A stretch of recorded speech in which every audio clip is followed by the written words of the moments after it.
নমস্কার বন্ধুরা, বঙ্গমায়ের রান্নাঘর ইউটিউব চ্যানেলে আপনাদের সকলকে স্বাগত জানাই।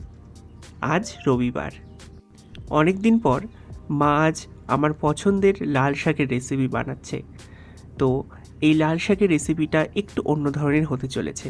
আপনাদের কাছে অনুরোধ, ভিডিওর সম্পূর্ণটা দেখবেন।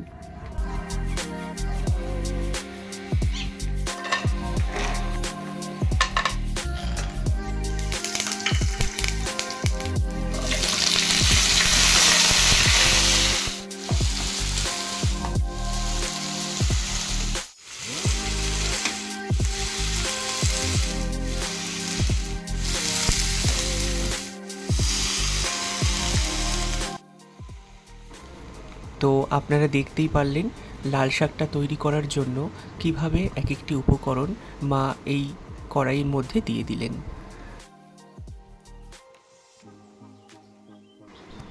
সবশেষে কিছুটা পোস্ত এর উপর ছড়িয়ে দেওয়া হলো, যাতে ফ্লেভারটা খুব ভালো আসে।